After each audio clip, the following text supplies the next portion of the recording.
That's really needed. A driver needs to feel the road. So the more we take the driver away from the driving experience, maintaining distance, keeping your space managed on side, the more we take the driver away from that experience, the more they're going to realize. Become lackadaisical in their driving, and that's what leads to accidents. Non-attentiveness that's going to accomplish.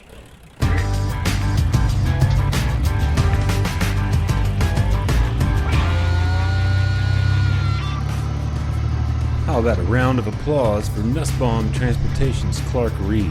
You heard at the top explaining a central danger when it comes to the driver assist technologies appearing in new trucks these days. In a word, that's complacency. The temptation to let the equipment take the responsibility for the work of safe operation from the hands of those to whom it truly belongs. That's the operator, of course. And Reed would go on to say much more than that in his talk at the Truckload Carriers Association's Safety and Security Division annual meeting back early last month in St. Louis. He was joined there by longtime independent owner-operator Henry Albert, a former Overdrive Trucker of the Year, in a panel moderated by TCA Chairman and DM Bowman Chief Jim Ward. In today's podcast, we're going to dive deep into that discussion, enlightening in many ways for real-world perspective on the space where increasingly sophisticated driver assist technologies meet the realities of the road and the realities of many trucking companies. I ran into both Reed and Albert last week, actually, at the Walcott Truckers Jamboree, as it just so happens, where both showed the next generation Cascadias they pilot in efforts for the Freightliner Team Run Smart program. Both rigs are outfitted with every bell and whistle you can think of. Also at the Walcott show, of course, I found the exact opposite in the form of a contemporary example of where the truck owner-operator comes from in America. That'd be the Super Truck show competitor W. Tim Miller, in the business of trucking and farming for 40 years. Mostly these days hauling his own product more than anything else, just as the owner-operators of old. Miller farms around 300 acres of corn and beans, hauling exclusively with an early 1980s classic rig he told me about in what follows here.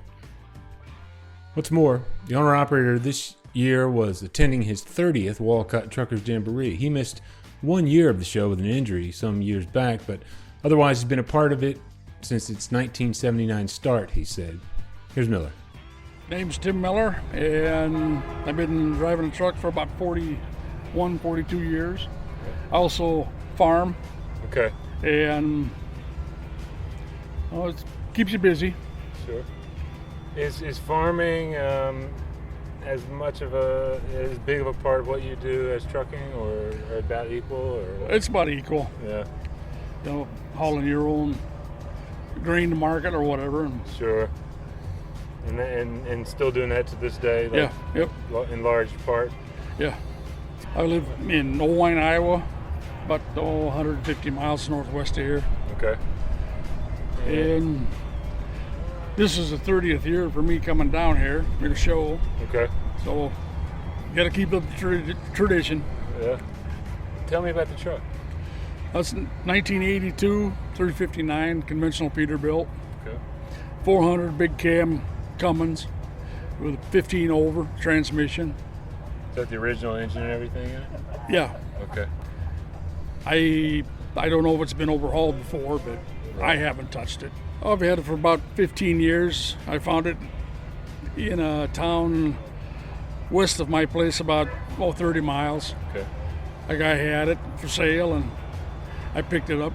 Yeah, he used to run it for Target Distribution Center. Okay.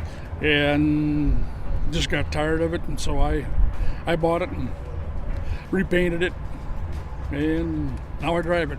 It's got the old Corvette dash. Yeah. I haven't really changed anything in it. Yeah. You know, my daughter got them pedals. Okay. Probably 10 years for my birthday, and Okay. so I put them in there. Do you end up hauling for other people as well? I used to, but most everybody's got their own truck now. Okay. You know, up in my area. Okay.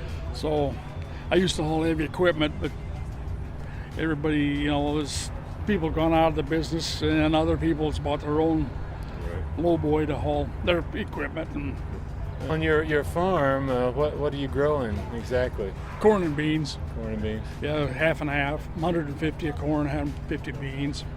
It was about 320 altogether, but some you can't farm. Miller does all that, mind you, with a prosthetic as part of his left arm, the result of an accident with a hay baler in the 1980s. August 18th of 81, Okay. I got caught in a round hay baler and lost my wow. arm, and I've been driving and working with it ever since. Right. Every 2 years you have to do a skills performance test. Yeah. And I've had to drive once with a federal DOT officer, but that was no problem. I mean, I've done that quite a few years, and you just get used to it. Yeah. I mean, that's all you got left, you know. About the truck, Miller added, It's seen a lot of road with me, and probably a lot more road before me. Yeah. What's the longest trip that you take in it when you're trucking these days? Oh, it's not very far. Probably between 60 miles down to maybe 2 miles. There's an ethanol plant right west of me, about 1.5 miles, and load and just go to the ethanol plant and come back home. Right. 42-foot hopper bottom. Okay. Timpty hopper. Oh, that's an 1980 Timpty. Wow. It's old, but it still does the job. Right. You can find pictures of Miller's 1982 359 workhorse and his previous 359 as well from none other than a 1990s print edition of Overdrive via the post that houses this podcast for July 16, 2021. Visit overdriveonline.com/overdrive-radio to find it. Now, on to new truck technology with owner-operator Henry Albert and driver Clark Reed in that panel hosted by TCA Chairman Jim Ward last month. Keep in mind, they were speaking to a room full of safety professionals at trucking companies. Before we hand it off to owner-op Albert, though, to start with some of his collision mitigation systems insight, here's a brief word from Overdrive Radio's sponsor. First Guard provides commercial truck insurance to leased owner-operators done right, as we've done for more than 80 years. We provide physical damage and non-trucking. Many companies make you pay up to 6 months of insurance premiums up front, but not First Guard. We bill monthly, so you get quality insurance without needing to pay a lot of cash up front. Go to firstguard.com. That's 1stguard.com. First Guard. We speak trucker. Let's talk. Please. And it used to get me in trouble, but I always taught drivers to not use collision mitigation, which sounds wrong, but it's right. Their job is to stay a step ahead of it. I try to teach them what it's actually looking for, because the first time it goes off for something that they didn't want it to, it never goes off for nothing, but it can go off for something you didn't want it to. I teach them to see what it's seeing. They're looking at the same windshield. And the key becomes to stay a step ahead of it. It's just like walking a dog. You could have the best guard dog in the world. You're walking it down the sidewalk, and there's a little kid playing on the side. You know it's going to go after that kid. You don't want it to. You curve it up before you get there. So the key is the truck to train the driver what it's looking for, and not tell them that it's all figured out. You don't need to do anything. It's not all figured out. It does need their assistance. Knowing what it's going to see is the key. It's the voice of moderator and TCA Chairman Jim Ward you're about to hear now. So Henry, what technology have you trained some individuals on that you think is really advantageous to us in our industry? The automated manual transmission is one, right off the bat. The collision mitigation. And so much of the conversation becomes of how smart these trucks are. Which is funny, because when I get with the drivers at a truck stop, they want to tell me how stupid the truck is. When I get around the salespeople, they want to tell me how smart it is. That means one of the two of them is wrong, right? They're both wrong. These trucks are not at all smart, and they're not at all stupid. They're just a computer, and computers are not smart or stupid. They're operating on logic. So that's really what I train them on. What's the logic behind this system? Once they understand the logic, they can stay a step ahead of it. It makes them a better driver, and it keeps the system in the background to save their career and or someone's life. Clark, similar question is based on the technology that you've used. I know Nussbaum uses a lot of the technology. What have you found that's been really advantageous to yourself, and maybe even in training new professional commercial vehicle operators coming into the industry? I know Jim Ward set it up here, but I also know that this audio isn't the greatest I've ever had for you. In case you didn't hear the ID of Clark in what Ward said there, here's Mr. Reed, Nussbaum Transportation, answering Ward's question. One of the advantages of this technology is the safety aspect of it. The problem comes in when we become too reliant on it. I kind of mentioned that before already. So I love teaching my students how this technology works, what it does, what it's seeing, and then I teach them not to use it. Comes with a sidecar assist where it tells us if there's something over there. If a student or a driver is using that technology correctly, when that thing goes off and beeps, they're already expecting it. It should never ever scare them. It should just go off and they know, oh, it's gonna go off, there was a truck over there. So, one of the things that you hear in the industry today is the fact that, nobody appreciates or respects space management nowadays. So as soon as I give them a little bit of space, somebody's gonna move in front of me and cut me off. Are you experiencing the same thing? And what do you do when that occurs? Well, that's always been a problem, right? But I tell my students, and this is how I drive, if you leave 20 feet or you leave 200 feet, someone's gonna grab that space. Let them grab it. Leave them space to take that. So you don't have to have a heartbreaking event. Let them have that space. Getting a driver to buy into that is tough because we gotta go. As we've talked before, we're paid by the mile, we're regulated by the hour. We're paid by the mile, I say. That puts us in a bad situation where we gotta go to make money. But we gotta fight this clock too and we wanna be safe, so we gotta balance it. So do you believe from your perspective, I would ask you, Henry, I know you want to comment on this, but do you believe that this collision mitigation technology has prevented more rear-end collisions? Absolutely. But what I want to go into on that matter, let's go into one of the original safety technologies that came into cars and trucks, ABS. When you study ABS and crash rates of cars and trucks, when they first introduced ABS, the crash rate dropped. They got all these stability control. I've got to do winter testing in the trucks and all that. What these trucks can do and cars is amazing with all these technological features. The problem is with human nature, we drive up to that new limit. If we still drove these trucks like we were driving a 1968 truck on bias ply tires with drum brakes and no stability control, no ABS, you would never crash. Nobody in here remembers that. To me, the real key is to not, and I did a blog on this once, is to not use your safety systems. Don't drive up to that new limit. That's human nature though, especially when you're paid by the mile, to drive up to that new limit. I always say it's good that most drivers don't know what these trucks are really capable of when you do winter tests, because what they can do is amazing. And I'm an old race car driver, so I didn't need any of these systems. And they started shutting one system off at a time, and I kept hitting more codes. So, but to keep them as an assist, but to keep them in the background, keep the driver driving like he would have driven if you did not have any of the systems. So, it's speaking of the technology, we talk about it around our executive table and conversation. Not that anybody in this room here would do it, but if I nod off at my desk, nothing happens.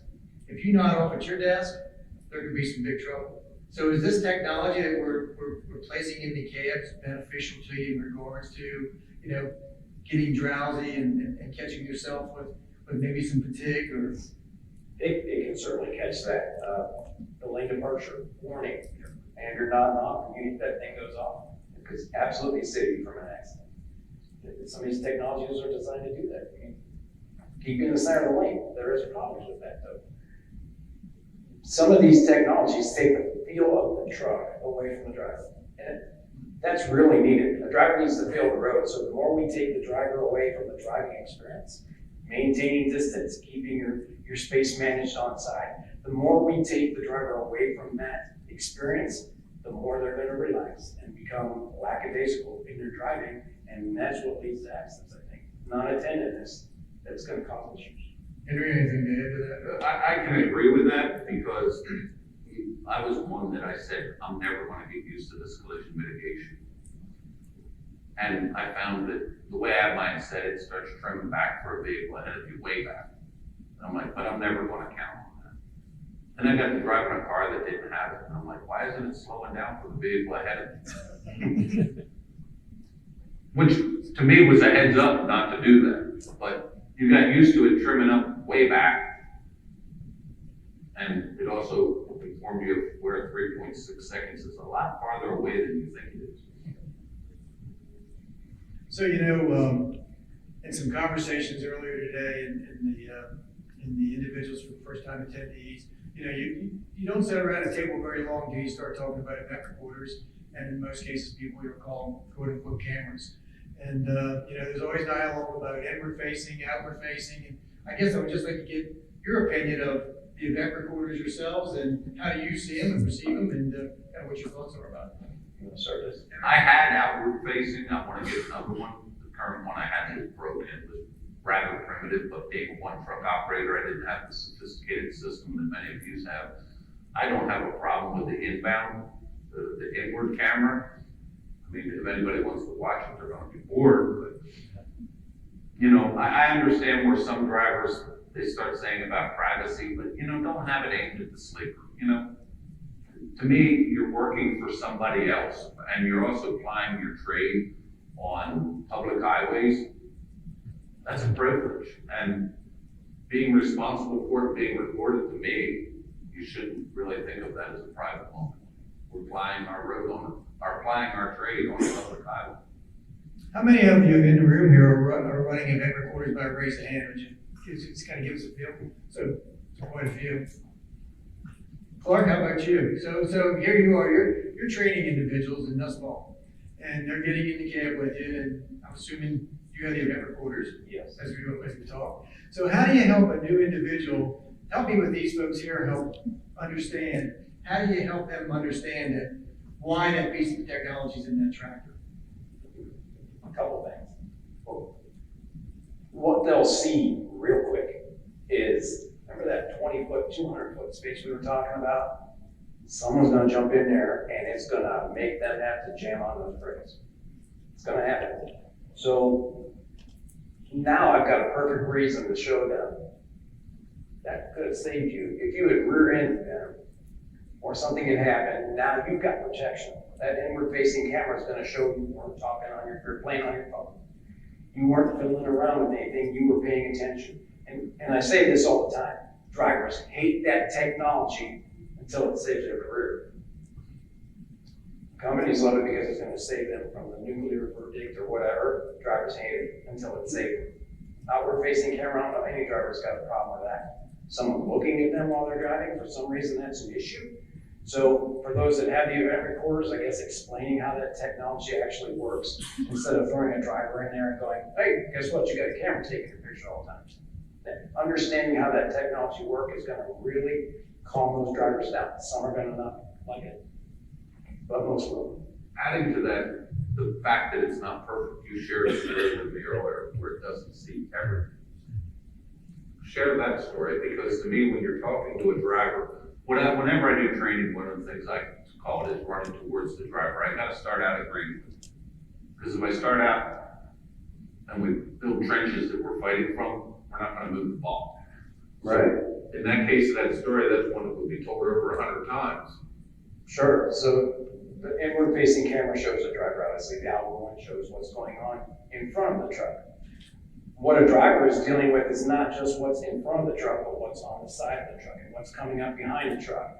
So there are situations where we were stuck in a lane, we had a vehicle coming down an on-ramp, we couldn't get over, this guy jumped in front and slammed on his brakes, slowed down. So the only thing we could do was jump on our brakes too. It's the only thing you can do at that point. Well, that records a hard braking event, that triggers an event that goes through the whole system, and then we get called on it.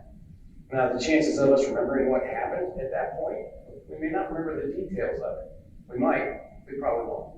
So there are some limitations to those cameras. So if you call the driver and say, hey, what are you doing? What? You didn't have the chance. You could, that lane over there was open. You could have moved over. Not necessarily. The driver may tell you there was something. I had a situation where a car was right on my tail, and if I had slowed down, he had come underneath me. There was no doubt that would happen. That camera doesn't show that. It does not show the whole story. So worrying about hard braking only, I guess, is not necessarily a good thing. You have to take the whole picture into account when you're dealing with driving. Henry? I'd like to expand on the hard braking events. I get around a lot of the technical sales reps and everything, and they get on the engine reports and they really get into the hard braking events. And that's something I don't like to talk to drivers about at all, because I never want them to second guess hitting that pedal. I might be ahead of them sometime, they need to hit it. And I got in an argument with some corporate people over this at one time. Interestingly enough, that month in Commercial Carrier Journal, they had a preventable or not preventable accident. The driver got called into the office for hard braking events. He left the office in the truck, went down the road. He was coming up on a railroad track. The light started flashing. To stop, he was going to have to hard brake. He said the light just started flashing, so he decided he could make it and not get recorded a hard braking event. Fortunately, the train didn't hit him, but the crossing gate hit the trailer. And of course, was it preventable or not preventable? Of course it was preventable, but to me, there was a mitigating circumstance in there. They had him worried about he was going to have another hard braking event and get called into the office. So what I like to do to embrace the drivers on this, I never talk about that with them. I always go to the load factor page in the engine reports, and I work on them from that side, because to me, that's just the same way a race team works with their driver. If you get them smooth from the backside forward, the hard braking events disappear on their own. So you're not gonna get this opportunity very often. So you have 250 safety professionals sitting out here in the audience today. If there was one or two things that you'd like to see them be better at their job, what would it be? My safety guys here. Oh, no, wait, hold on, let me take that back. You just need to. You need to remember a second. We can only remember their legacy. In a perfect world, every safety professional would have 10 years of driving experience. With all this technology, they'd be trained on it, they would know exactly how it works and what a driver's doing. That's not gonna happen. It'd be nice, but it's not, and that's okay. We've all got our skill sets, right? Understanding though, how this technology works from a driver's side, instead of just saying, look, we've got collision mitigation, get in that truck and drive it. Okay, well, the driver's gonna get their own opinion of that technology, regardless of what it is. And they're gonna figure it out on their own, whether it's the proper usage of that technology or not, they're gonna figure it out. And then they're gonna take all the bad stuff, and that's how that technology works, period. They don't wanna hear all the other stuff. So I would like to see the safety professionals and the safety departments actually trained, in a perfect world, this would happen, actually trained on this technology in a truck for a week, a couple of days at least, so you understand what that technology is seeing and how it's reacting, just like a driver does, so they know how to treat it. That's one. What do you want, Bubba? Or another one. Do you have a I guess more, this sounds bad, because I work for a great company, I'm not just saying that because Rick's here, I truly, truly do. Empathy towards the driver though, when they call you and tell you they have a problem, the truck is doing this or the truck is doing that, it's probably doing this or that. Now, why? Is it the driver causing it to do that? Is the truck actually having a problem? We don't know that. But I have worked for companies that when you say this is going on, it's automatically the driver's fault. The driver's doing something wrong, and that's not necessarily always the case. Is it sometimes? Absolutely. We got some guys out there that they gotta go all the time. Trusting the driver wants to get home safe too. The driver doesn't want to have an accident out there on the road. So trusting the driver and maybe thinking that maybe they don't understand the technology quite as well as they should, that's a big deal. So Henry, something that these individuals might go back and assess how they're doing it, why they're doing it. Do you have one or two things that would be beneficial to them to look at whenever they get back that you'd like to say? I'm going to echo on the training, but I won't cover that one. I'd say communication, finding out how to talk to a driver. So I'll give a simple example. And this is on the fuel mileage side, but it falls into safety because a lot of the safety systems engage when they're on cruise control. Here's what a driver hears. When you say to a driver, you're not using cruise control enough. What the driver just heard is, some computer can drive better than I can. They're not listening to another word you have to say after that. You gotta get through them to where they want to do it. So like with collision mitigation, I always start out with guys that are starting out new on it, or gals. that the first month, I always tell them, I guarantee it's gonna irritate. They're like, no, I'm open-minded. But if you told them, hey, this thing's all figured out, it's there to save your career and all that. First time it goes off for something they didn't want it to go off for, everything you said just went out the window. So to me, training them, getting them to understand it, but not only that, getting them to want to use it. And in my position with what I do, I've got quite a few one-truck independent owner operators that got all the technology I have on it, the same as Clark does, that have willingly wanted to do it. That's the group that's usually as opposed to this as you possibly can. And every one of them will tell you it ended up making them a better driver. They had to change some habits. But they started out knowing that it's going to irritate them. And they changed their habits accordingly. It's like a reverse psychology thing. I call it running towards them. You got to find a point of agreement. Trust me, you're both going to agree it's probably going to irritate you. Drivers can deal with a lot. We just need to know what we're dealing with. We're on a rush to load, can we move that appointment out? So safety and operations really need to work close together, and I work for a company that does that very well. But that's a tough thing to do, because you've got to balance getting the freight delivered and being safe, and that all falls on the driver. So if operations says, look, this load's tight, we're trying to move the equipment, take that worry away from the driver. You got enough to worry about. So we have a philosophy around the company that no load's so hot it won't go off in a ditch. Is that a pretty good one? That's pretty good. But being able to get everybody to buy into that and execute to that sometimes can be a challenge. Henry, any advice from your seat? It's funny that saying you said, I have one that I've always said to my shippers, especially when we're negotiating rates, that I've never, ever in my entire career ever been late for a delivery. Of course, they said to me, yes, you have. Usually if I show them on the logbooks, no, it was them that was waiting, not me. I was there on time, they just didn't load.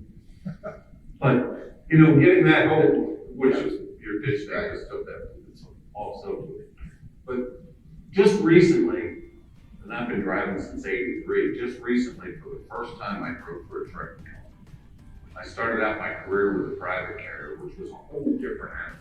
I drove for 2 private carriers, and then I started with my own authority and had never driven for an actual truck. Owner-operator Albert did a brief stint with the company tasked with helping train its drivers on various aspects of the technology in their newer rigs. Jim Ward's interest was then piqued, and he turned toward communication among the parts of any trucking company with this. My career, I've watched the technology evolve and go from the conversation to the communication over electronic, technology, passing on your information on your load assignments and things like that. That a lot of the personal side of the business has been minimized. And so I don't know that if we're challenged because of that, or if that's a good thing. I mean, I know there's certain commercial vehicle operators that, once they get to a certain point, the less communication is best for them. There's others that just need to communicate because of their profile and personality on a more regular basis. So being able to effectively manage that is really somewhat of a challenge, I think, for the people here in the room and the staffs that they work with from an operating perspective. So I didn't know if you had any. So, yeah, I do have one. So, and this was just recent. The other week I was driving home. Now, mind you, I've been on my own authority since '96. And it's nothing for me to have my freight planned out for 3 weeks. Everywhere I'm picking up and dropping, I'll work that far out. So I know where I'm going to stop. I know where I'm going to eat up this and that. So I'm driving for them, and I'm just a number sitting in a parking lot for 8 hours. Boy, that was different. And not knowing where I'm going next. And then you're sitting there all day, it's like, okay, should I be sleeping because I made my delivery? Then at the end of the day, they'd hit 254 miles over here. That was a whole different experience. And I did a blog on it. I really felt like I was in the dark. I mean, when you're used to being the owner and knowing all the nuts and bolts of everything, to go into the other extreme where I didn't know what I was doing next at all. That was a totally different experience. And so being pre-planned out over several days is an advantage you're seeing from a risk perspective. When you're used to weeks and you don't know what you're doing in the next hour, that's way different. So I asked you about the safety professionals. Are 1 or 2 things that they could go back and assess and look at that you'd like to see them get better at? How about their departments in general? Was there anything coming out of the safety department, there's things associated possibly with maybe orientation or, integrating and working with the maintenance facility. Sometimes you hear about some challenges between safety, working with maintenance, and, being able to get the equipment repaired on time and get it moving and those kinds of things. Anything like that you see that could be of any value to the folks sitting in this room? It's not directly related to safety because that's not what I was dealing with, but I'm sure the same thing would be to make sure that the cross-pollination stays within the departments. So the example that I'm going to use has nothing to do with safety, but you can see where this will switch around. We were at a fleet and we were talking about low rolling resistance tires and fuel mileage savings. The guy that was in charge of tires and maintenance had done that, but he lost his bonus because his tire cost had gone up. But the fuel he had saved far outweighed what he had spent on tires. And what the bean counters told him was, but you're not in charge of fuel, you're in charge of tires. Now he puts the highest rolling resistance, longest lasting tires he put on the truck because that's his department, to keep the tires to last as long. But they're throwing fuel away because of it. So the same thing I'm sure could be said with safety. These departments need to know how this one's affecting that one. Everything from dispatch to safety to human resources to maintenance, there needs to be more, especially when they get larger. This one wasn't that terribly large, but that each department knows how they're affecting the other one. Cross-pollination, I would say. Clark, is there anything that you're seeing in your organization that kind of ties into that? Could be some insight for the folks here today that might help them? I think Henry hit it all pretty well. They've all got to work together. They've all got to talk together and understand what the other department is trying to get out there. So safety wants us to run the truck safe. We need to get with maintenance and training.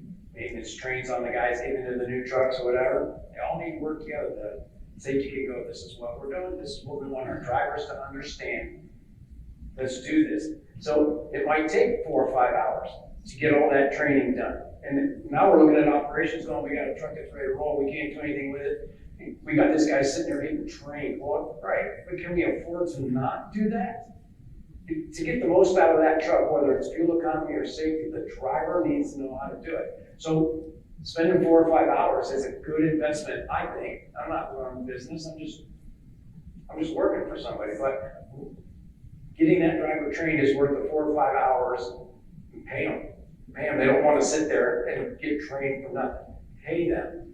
But that's an investment that's well worth making, I would think. Don't use the word training because the driver right away thinks you're there to teach them how to drive. We're teaching you about the technology so that you can better interact with that. But back to your tying it with safety, I know of an example of a carrier where safety and the shop would be tied together. So the drivers are over the road, they got everything in there, their teams, it's a lot of husband and wife teams, they got half their house in. If they turn the truck in for much of any kind of a repair, they have to move out and get into another truck. Well, they don't want to turn a truck in for a repair. Is that a good thing? Probably not. So here's one with collision mitigation. I got in one of the ones that for Freightliner Team Run Smart, I had to go pick up a truck and I had to take it up into Indiana to take a trailer down to Louisville.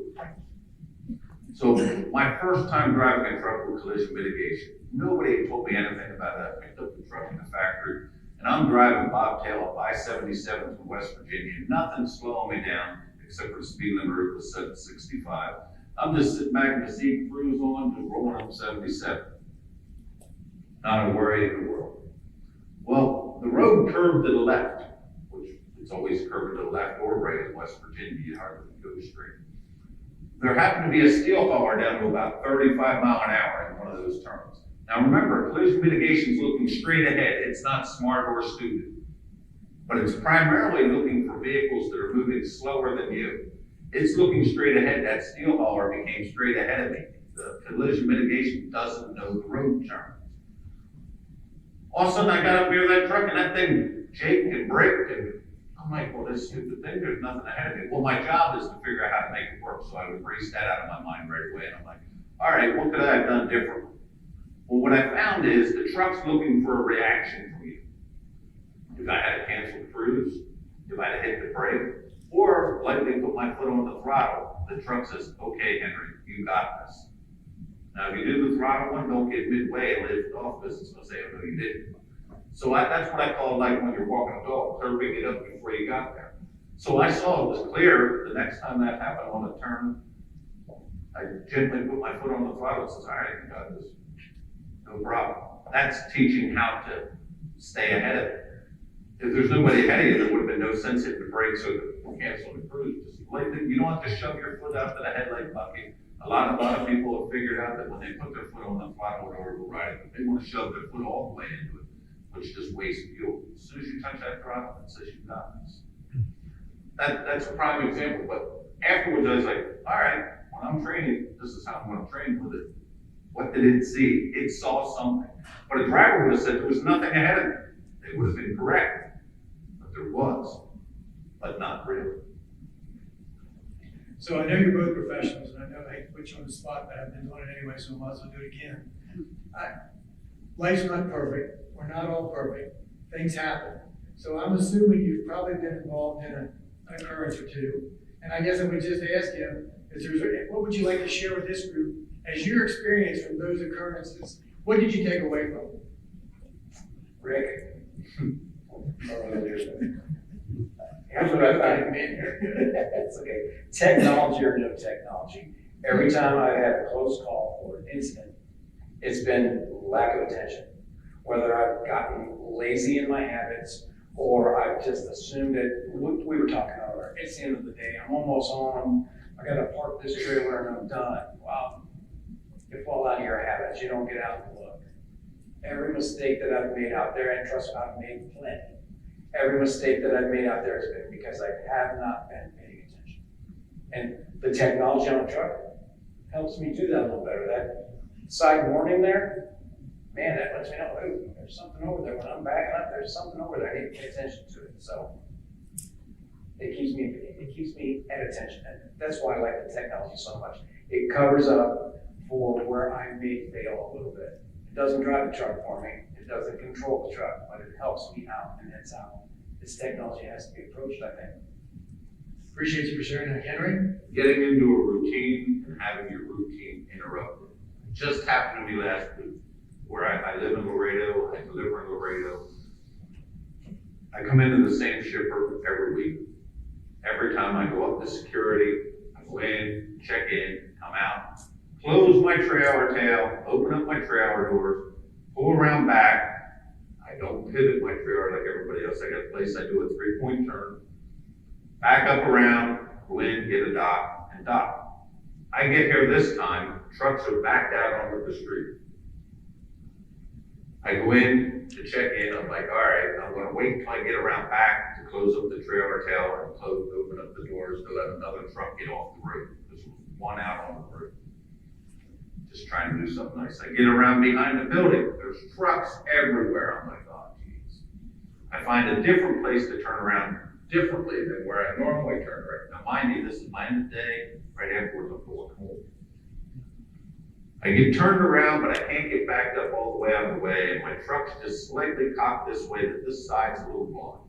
But I can see where I am to a row of trailers. There's a truck back here off halfway to the side of my trailer that I can't go back any farther to get out of everybody's way. So I'm sitting there keeping inventory of everything that's around me. Out of routine. Well, when I'm keeping an eye when that truck finally moves, I'm like, all right, I can back up a little bit, get out of the way, open up my doors. What I didn't see on my blind side during all this, a truck had backed up behind my trailer to the other half of it. Fortunately, I had his doors open, but I crushed my trailer tail after making it live 900 and some thousand miles. But at the end of the day, I'm like, it's my fault. I should have got out and looked over there. But I thought I had kept a good enough inventory of everything that was going on around me. So they both said, end of the day, on my way home.